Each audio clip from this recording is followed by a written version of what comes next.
दोस्तों, हम लोग पीछे लोथल तक पढ़ चुके थे। अब हम लोग पढ़ेंगे सातवां स्थल इसका जो है कोटदीज। कोटदीज जो है यह है सिंध प्रांत के खैरपुर स्थल पर एक पाकिस्तान का जगह है, वहाँ पर मिला था। और इसके उत्खननकर्ता फजल अहमद खां हैं। फजल अहमद खां हैं और यह सिंधु नदी के तट पर स्थित है। और सन 1953 में जो है इसकी हम लोग खुदाई किए थे।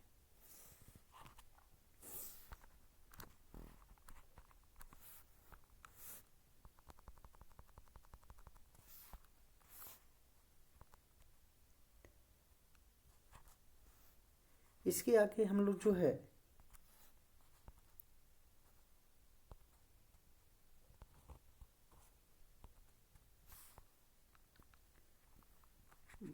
बनवाली देखते हैं।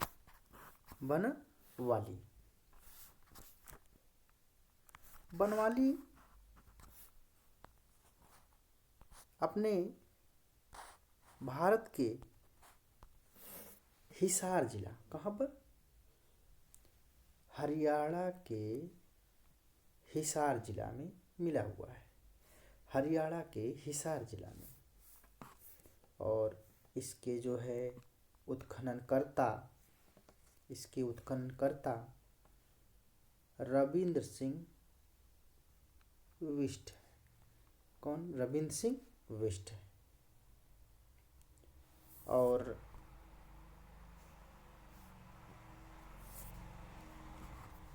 वर्ष 1974 में इसकी जो खुदाई हुई थी और यह सरस्वती नदी के तट पर स्थित है। आगे हम लोग देखते हैं रोपड़। रोपड़ पंजाब राज्य के रोपड़ जिला में स्थित है। पंजाब राज्य के रोपड़ जिला में स्थित है। इसके उत्खननकर्ता यज्ञदत्त शर्मा है। कौन है? यज्ञदत्त शर्मा। और वर्ष 1953 और 56 के बीच यह खुदाई हुई थी। और जो रोपड़ है यह सतलज नदी के तट पर स्थित है। कहाँ पर? सतलज नदी के तट पर स्थित है।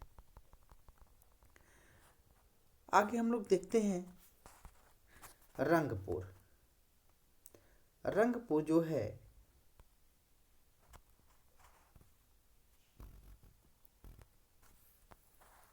ये रहा रंगपुर। रंगपुर यह गुजरात के कठियावाड़ा जिला में स्थित है। इसके उत्खननकर्ता रंगनाथ राव। और इसकी जो खुदाई है वर्ष 1953 से 54 ईस्वी में हुआ था। और जो रंगपुर है यह मादर नदी के किनारे स्थित। कहाँ पर? मादर नदी के किनारे स्थित है। आलमगीरपुर अगला है। आलमगीरपुर यह उत्तर प्रदेश के मेरठ जिला में स्थित है। और इसके उत्खननकर्ता यज्ञदत्त शर्मा है। और वर्ष 1958 ईस्वी में इसकी खुदाई हुई थी। और जो आलमगीरपुर है वह हिंडन नदी के तट पर स्थित है। हिंडन नदी के तट से आगे हम लोग देखेंगे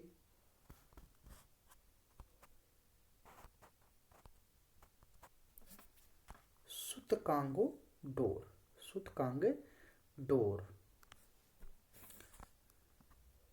सूतकांगे डोर जो है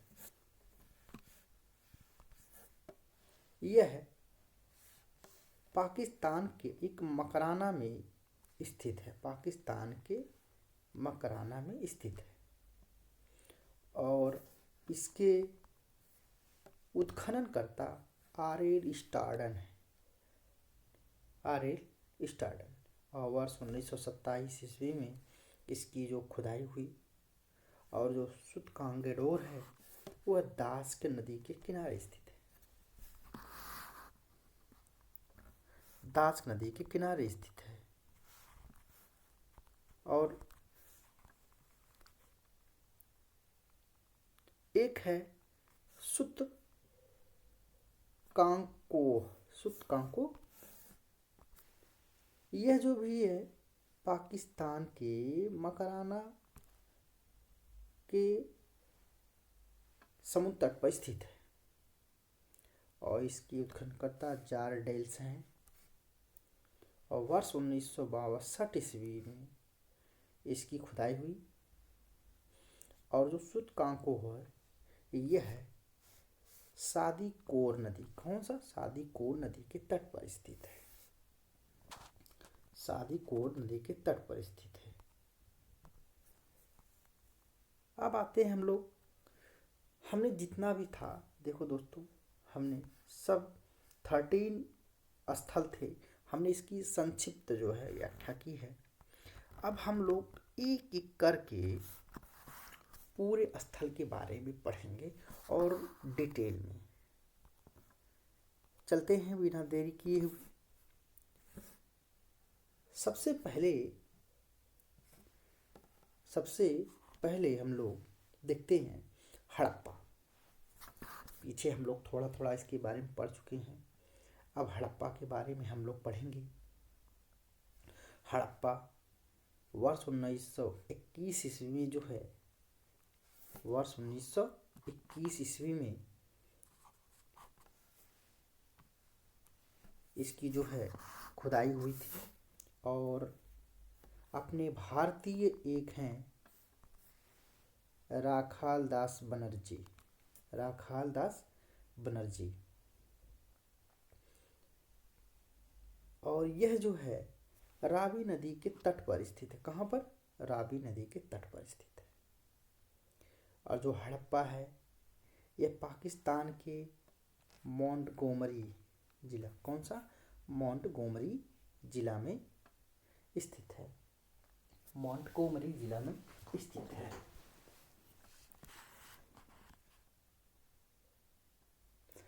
पिग्गट एक हमारे हैं,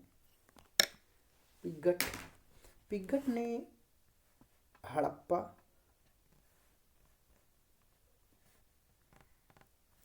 पिग्गट ने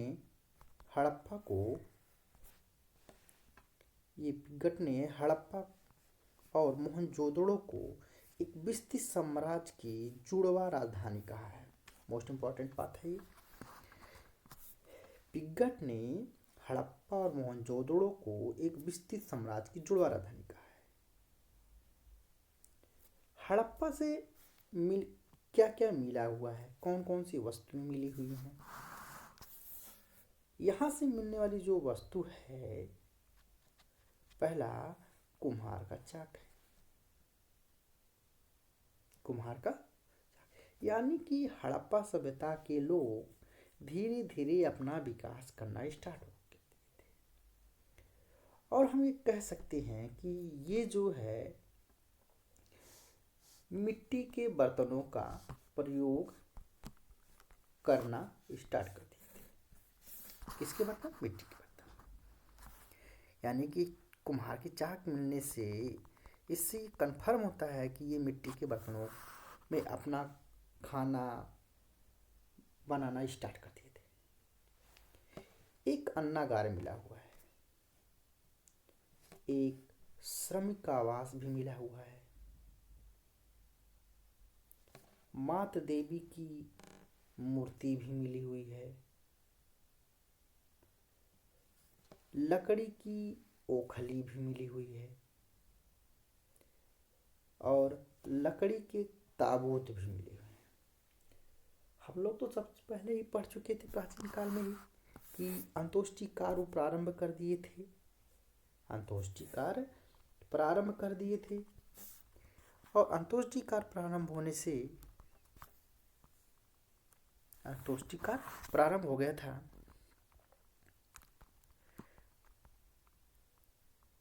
अब देखते हैं हम लोग RS-37 यह जो है एक कब्रिस्तान है। जो कब्रिस्तान है उसे RS-37 कब्रिस्तान नाम दिया गया। हाथी का कपाल मिला हुआ है, स्वास्तिक चिन्ह मिला हुआ है, स्वास्तिक चिन्ह मिला हुआ है। इस प्रकार अगर हम कह सकते हैं नोट में कि चांदी का जो सर्वप्रथम प्रयोग हड़प्पा सभ्यता के लोगों ने ही किया था। हड़प्पा सभ्यता के लोगों ने ही किया था। चलते हैं, अब हम लोग मोहनजोदड़ो के बारे में पढ़ेंगे। मोहनजोदड़ो, इसकी जो खुदाई है वर्ष 1922 ईस्वी में हुआ था। इसकी खुदाई जो है राखाल दास बनर्जी ने किया था। और जो मोहनजोदड़ो है यह पाकिस्तान के लारकाना जिले में स्थित है। मोहनजोदड़ो सिंधु नदी के तट पर स्थित है। और हम ये कह सकते हैं कि यह सिंधु सभ्यता का सबसे बड़ा शहर था। सिंधु सभ्यता का सबसे बड़ा शहर था। और इसी ही मोहनजोदड़ो से एक मृतकों का बहुत बड़ा टीला मिला हुआ है। इस तरह बहुत बड़ा टीला मिला हुआ है।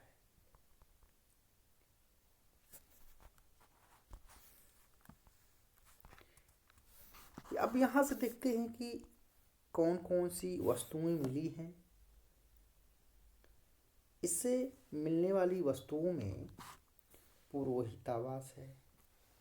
पुरोहितावास का मतलब है कि पूजा पाठ करने का स्थान, पूजा पाठ करने का स्थान। घर में कुआं मिला है। ये लोग जो है अपने घर में ही गड्ढे खोद कर कुआं बनाते थे। विशाल स्नानागार मिला है। विशाल स्नानागार से ये तात्पर्य है कि जब भी कोई बड़ा कोई ऐसा पर्व पड़ता रहा होगा या जो भी ऐसी कोई चीज़ पड़ी, लोग इकट्ठा होकर उस कुंड में स्नान करते रहे होंगे। अन्नागार मिला हुआ है। सूती वस्त्र मिले हैं। सूती वस्त्र मिले हैं। स्वास्तिक चिन्ह मिला हुआ है। सबसे चौड़ी सड़क मिली हुई है। और सभागार, सभागार से ये मतलब है कि लोग एक इकट्ठा होकर जो भी कोई निर्णय लेना चाहते थे, लोगों को इकट्ठा करके अपना जो है निर्णय लेते रहे होंगे। पशुपति शिव जी की मूर्ति मिली हुई है। इससे ये साक्ष्य पता चलता है कि ये शिव के भक्त थे। पशुपति की पूजा करने। कांसे की नर्तकी मिली हुई है। तांबे का ढेर मिला हुआ है। तांबे का ढेर मिला हुआ है। मोहनजोदड़ो की जो नोट में है, मोहनजोदड़ो का अन्नागार सिंधु सभ्यता का सबसे बड़ा भवन था। कौन सा सबसे बड़ा भवन था? मोहनजोदड़ो का जो अन्नागार है सिंधु सभ्यता का सबसे बड़ा भवन है। स्वास्तिक मुहर सर्वाधिक मोहनजोदड़ो से ही मिला हुआ है और ये सील खड़ी से बना हुआ है। दोस्तों, आज के लिए इतना ही। अगर वीडियो पसंद आया हो तो लाइक और सब्सक्राइब करना ना भूलें। आपके लाइक और सब्सक्राइब से हमें हौसला मिलता है। हमें हौसला मिलता है। दोस्तों, आज के लिए इतना ही। मिलते हैं अगले वीडियो के साथ। धन्यवाद।